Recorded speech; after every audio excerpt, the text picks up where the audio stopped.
Bueno, entonces, en la guía número 8 básicamente introdujimos tres conceptos fundamentales, que son el concepto de calor, el concepto de energía interna y este último que es el que más se trabaja en la guía, que es el concepto de calor específico. Habíamos hablado sobre la temperatura y habíamos hablado que la temperatura es una medición de la energía cinética promedio de todas las partículas en un gas, ¿sí? Es como que cuando aumenta la temperatura, las partículas comienzan a agitarse muchísimo más rápido y cuando disminuye empiezan a moverse mucho más lento, ¿sí? Entonces, la temperatura está asociada con el movimiento de las partículas en un gas. Ahora, lo que uno se pregunta entonces, ¿qué es el calor? Entonces, el calor como tal, sí lo definimos como una forma de energía, ¿no? Entonces, el calor es una forma de energía, ¿sí? Que generalmente pues se le llama energía calórica. Entonces, el calor es una forma de energía que tiene una cualidad muy específica, ¿sí? Y es que de manera natural, de un cuerpo que esté a una determinada temperatura, voy a suponer aquí dos cuerpos, ¿sí? Un cuerpo A y un cuerpo B, a este cuerpo le voy a asignar la temperatura A y a este cuerpo de aquí le voy a asignar la temperatura B, ¿sí? Y tendríamos que dar una relación de orden entre ambas temperaturas. Yo voy a decir que la temperatura A es mucho mayor que la temperatura B. Si inicialmente los dos cuerpos yo los tengo separados, pues ellos van a conservar su temperatura, ¿sí? Pero si yo al cuerpo A lo pongo a interaccionar con el cuerpo B, ¿sí? Como el cuerpo A tiene una temperatura mayor que el cuerpo B, bueno, aquí lo digo más grande, realmente son como el mismo tamaño más o menos, pero como el cuerpo A tiene mayor temperatura que el cuerpo B, lo que ocurre es que le va a empezar a transmitir energía, y precisamente esa energía que le transmite el cuerpo que está a mayor temperatura al cuerpo que está en menor temperatura es lo que llamamos calor. Esto es muy importante porque esto nos habla de la dirección de los procesos en la naturaleza, ¿sí? Los cuerpos, sí, o mejor, el calor siempre va del cuerpo más caliente al cuerpo que está más frío, ¿sí? Naturalmente, ¿sí? En la naturaleza así ocurren las cosas. Entonces siempre lo que van a tratar de hacer estos dos es que la energía va a empezar a fluir del cuerpo A al cuerpo B de tal manera que al final del proceso, si aquí está el cuerpo A y aquí está el cuerpo B, los dos, tanto la temperatura A como la temperatura de B, van a ser iguales. Eso se llama el equilibrio térmico. Entonces, los sistemas interaccionan y este le va suministrando energía en forma de calor al otro cuerpo hasta que los dos tienen la misma temperatura, y a eso en física se le llama el equilibrio térmico, ¿sí? De hecho, toda esta termodinámica que estamos aprendiendo se llama la termodinámica del equilibrio, porque uno siempre pone a interaccionar los cuerpos y al final trata de que los cuerpos lleguen al equilibrio térmico, ¿sí? Entonces, el calor es una forma de energía que fluye de los cuerpos que están a mayor temperatura hacia los cuerpos que están a menor temperatura. Eso es inicialmente hablando sobre los conceptos que aparecen en la guía. Primer concepto, concepto de calor. Bien. Otra cosa importante que uno se puede dar cuenta es que, pues, como el calor es una forma de energía, pues va a estar medido en joules, ¿no? ¿Sí? Pero una de las unidades más usuales que se utilizan es la caloría, ¿no? Entonces, aquí, a pesar de que es una energía, la vamos a trabajar más que nada en unidades de calorías. También vamos a trabajar bastante en los joules, pero esa unidad de las calorías es la que más usualmente se utiliza. Vean aquí que ya empezamos a evidenciar una diferencia notable o marcada entre el calor y la temperatura, ¿sí? El calor se mide en joules o en calorías porque es una forma de energía, mientras que la temperatura se mide en Kelvin, en Celsius o en Fahrenheit, ¿no? Entonces, hasta las unidades nos dicen que no son cosas, que no son la misma cosa. Entonces, es muy importante tener eso en cuenta, ¿no? Bien, aquí definimos la energía interna, ¿no? Que la energía interna ya es cuando tenemos en cuenta la suma de toda la energía en un gas, ¿no? Recuerden que las energías que habíamos definido son cinética y potencial. Entonces, aquí definimos la energía interna para un gas monoatómico, ¿sí? ¿Qué quiere decir eso? Pues que solo tiene un tipo de átomo, ¿sí? Es solo un átomo, no es una molécula como tal, sino tiene tiene una sola clase de átomo. Entonces, si el gas es monoatómico, la energía interna la calculamos como 3 medios de N por RT. Recordemos que N es el número de moles y R es la constante de los gases ideales. Bueno, y T ya sabemos que es la temperatura. Algo muy importante aquí es que si ustedes observan de esta definición, uno puede concluir que si la temperatura en un gas es constante, la energía interna no varía. En cambio, la energía interna es igual a 0 si la temperatura es constante, ¿sí? Veamos que para que haya, aquí arriba, devolviéndonos un poquito, para que haya calor o para que haya transferencia de calor, tiene que haber una diferencia de temperatura. Si los dos cuerpos al principio tenían la misma temperatura y yo los pongo a interaccionar, pues no va a haber una transferencia de calor porque no se cumple la condición de que haya una diferencia de temperaturas. Entonces, para que haya flujo de calor de un lugar a otro, necesariamente tiene que haber una diferencia en las temperaturas. Bien, y por último, este concepto bien importante, que es el calor específico, ¿sí? Aquí yo escribí la ecuación de una forma un poco distinta a como aparece en la guía simplemente despejé Q, ¿no? Entonces, en la guía aparece la ecuación de esta manera. Pero es exactamente la misma, ¿no? Lo que hice yo fue despejar la letra C, que es precisamente a lo que llamamos calor específico. El calor específico lo denominamos con la letra minúscula C. ¿Y qué es el calor específico? Entonces, la ecuación no lo dice, ¿no? Ahí la guía lo definen de la siguiente manera, ¿no? Lo definen como la cantidad de calor que yo debo suministrarle a 1 gramo de una sustancia para que su temperatura aumente en 1 grado Celsius, ¿sí? Claro, resulta que no todos los cuerpos se calientan de la misma forma, ¿no? Depende de la naturaleza del cuerpo, de sus propiedades, entonces el calor lo afecta más o menos, en mayor o en menor proporción. Ustedes deben haberlo notado cuando calientan sustancias en la cocina, ¿no? Por ejemplo, el aceite no tiene la misma temperatura de ebullición que el agua, ¿no? Para dar un ejemplo. Cuando uno calienta, digamos, un bizcocho en el microondas, generalmente la parte interior queda mucho más caliente que la parte exterior, ¿no? Eso es porque como es una mezcla de diferentes sustancias, pues las sustancias se van a calentar de forma distinta. Entonces tenemos un calor específico para una determinada sustancia. Hay un calor específico para el aluminio, por ejemplo.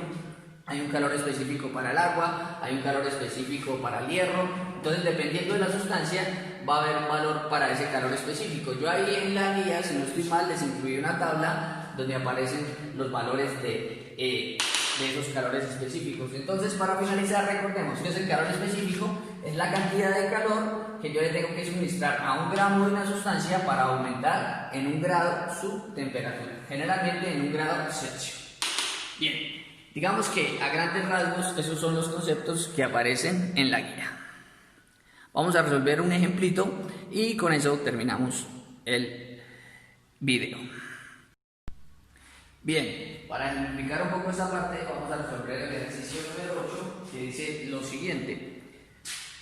¿Cuál será la temperatura de equilibrio cuando un bloque de cobre de 245 gramos a 285 grados Celsius se coloque en un vaso calorimétrico de aluminio de 145 gramos que contiene 825 gramos de agua a 12 grados Celsius? Bien, entonces tenemos un bloque de cobre que introducimos dentro de un calorímetro que es de aluminio y que contiene agua. Básicamente, entonces necesitamos tres valores de calor específico: el calor específico del cobre, el calor específico del aluminio y el calor específico del agua. Bien, entonces vamos a plantear la ecuación.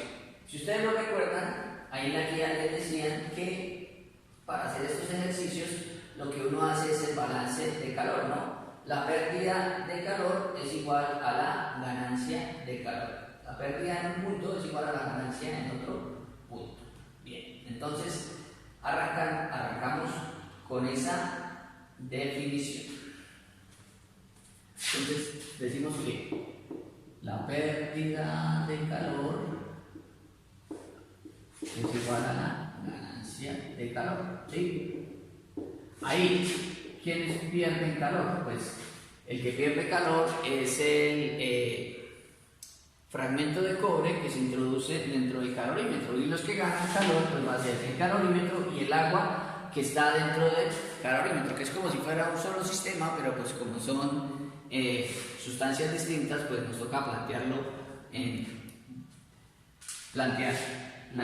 una parte para el calorímetro y otra parte para el agua. Recordemos que la ecuación que estábamos utilizando para el calor era esta, ¿no? Calor específico por masa y por el cambio en la temperatura. Bien, entonces aquí estaría la ganancia, la pérdida de calor de el bloque de cobre. Entonces, vamos a plantear las ecuaciones. La primera quedaría, bueno, el calor específico del cobre o la masa, pues no importa el orden.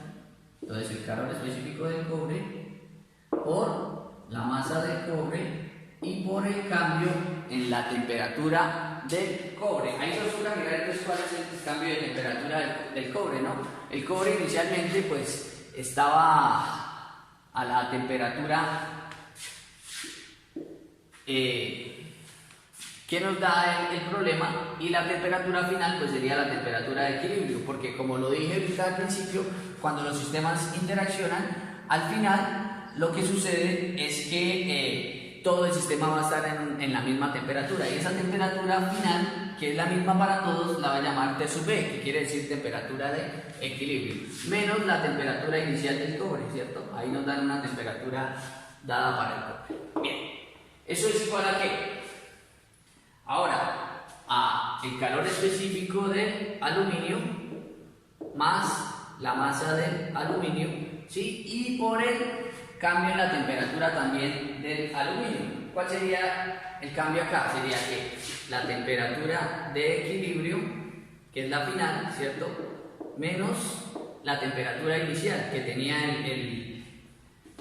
el aluminio, ¿cierto? Ahí nos dan un valor para la temperatura inicial del aluminio. La voy a llamar, bueno, aquí lo voy a poner un subíndice sub 0, entonces temperatura inicial del aluminio, ¿sí? Y tocaría sumarle ahora el calor del agua, ¿cierto? Que sería, bueno, lo voy a poner aquí abajo, el calor específico del agua, ¿cierto? Más la masa del agua, factor D. ¿Quién es la temperatura final otra vez? La temperatura de equilibrio, menos la temperatura inicial, y ahí también nos daban un valor para la temperatura inicial del agua, ¿no? Entonces aquí hay una temperatura inicial del agua. Bien, hasta ahí parece que el problema está bien planteado. Bien, ahora, ¿qué es lo que sucede? ¿Sí? Que acá una tiene que ser positiva y la otra tiene que ser negativa, ¿sí? Porque la pérdida de calor más la ganancia de calor, ¿sí? Pues si lo Dios quiere aquí, pérdida más ganancia tiene que ser igual a ¿cuánto? A 0, ¿cierto? Porque si no, la energía no se conserva. Entonces, digamos que si uno lo despejara, la pérdida es igual a menos la ganancia, o menos la pérdida es igual a más la ganancia. El caso es que alguna de las dos tiene que ser negativa. Aquí lo más fácil es, como este de acá tiene un solo término, a este le voy a poner el negativo, porque si lo pongo a este lado, me toca cambiar los signos de este y de este, mientras que si lo pongo a este lado, solo me toca cambiar el signo de este. ¿Y qué voy a hacer yo con ese signo negativo para que no me estorbe? Ese signo negativo lo voy a multiplicar por lo que está dentro de este paréntesis. Claro, cuando yo multiplico menos por más, eso me va a dar menos, y menos por menos, eso me va a dar más. O sea que lo que quiero mostrar acá, que puedo quitar este menos si intercambio estos dos. Si este lo pongo primero y este lo pongo después. ¿Por qué? Porque menos por más da menos, entonces este queda negativo, y menos por menos da más. O sea que este queda positivo. ¿Qué es lo que voy a hacer? Voy a quitar el signo negativo y voy a intercambiar el orden acá. Entonces voy a decir que esta es la temperatura inicial del cobre, y voy a decir que esta de acá es la temperatura de equilibrio. Y ahí ya queda planteada la ecuación. Lo que tenemos que empezar a hacer es reemplazar los valores. Si ustedes van y revisan en la tabla, ahí pueden encontrar calor específico del cobre, del aluminio, y calor específico del agua. Perdón, que aquí se me borró una parte. Listo. Bien, entonces, arrancamos. ¿Cuál es el calor específico del cobre? Mi recomendación es que trabajen las masas en kilogramos, las temperaturas en grados Celsius y así los calores específicos que van a obtener de las tablas los van a trabajar en joules por kilogramo grado Celsius. Entonces, el calor específico del cobre, ¿cuánto vale? Aquí yo lo tengo, según esto vale 390 joules, ¿sí? Grados Celsius por kilogramo. Ese es el valor del calor específico del cobre. A veces lo escriben en kilogramos por grados Celsius, lo escriben en otro orden, no importa. ¿Cuánto es la masa del cobre? El problema no lo decía, ¿no? Si no estoy mal eran 245 gramos, pero esos 245 gramos pásenlos a kilogramos, entonces les daría 0.245 kilogramos. Bien, ¿multiplicado por quién? Por la temperatura inicial del cobre. ¿Cuál era la temperatura inicial del cobre? Entonces aquí dice muy clarito, 285 grados Celsius, menos la temperatura de equilibrio, que esa es la variable que queremos despejar. Bien, aquí igual a, bueno, como tengo tan poco espacio, me perdonarán el desorden, pero aquí lo que va enfrente de este igual, lo voy a ir poniendo en el renglón de abajo. Entonces, calor específico del aluminio, si ustedes van y revisan, el calor específico del aluminio son 900 joules, entonces quedaría 900 joules sobre grados Celsius por kilogramo. Ahora, por la masa del aluminio, ahí también nos daban la masa del aluminio, si no estoy mal eran 145 gramos, al convertirlos a kilogramos daría 0.145 kilogramos y multiplicado por la temperatura de equilibrio, ¿sí?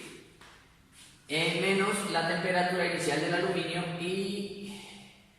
pero si ustedes se dan cuenta acá, la temperatura inicial del aluminio tiene que corresponder con la temperatura inicial del agua porque eso es un mismo sistema, ¿no? Entonces nos va a quedar acá, temperatura de equilibrio menos 12 grados Celsius. Y ahora sí, el calor específico del agua, si ustedes van y lo buscan en la tabla, les va a decir que es 4186 joules sobre grados Celsius por kilogramo por la masa del agua. La masa del agua era 825 gramos, o sea, por 0.825 kilogramos. Ahí lo convertí de gramos a kilogramos y por acá, que pena el desorden nuevamente, la temperatura de equilibrio menos la temperatura inicial, que vuelven a ser 12 grados centígrados. Fíjense ustedes que este término acá y este término acá son iguales, entonces los podemos tomar como factor común y así solo nos va a quedar todo esto multiplicado más todo esto multiplicado y esto afuera en un paréntesis. Vean que aquí lo difícil es el despeje, ¿sí? Y precisamente eso es lo que les voy a dejar a ustedes, que hagan el despeje de esa ecuación. Hay que despejar T sub E, pero T sub E está acá, acá y acá. Entonces hay que hacer el despeje respectivo de esta última ecuación.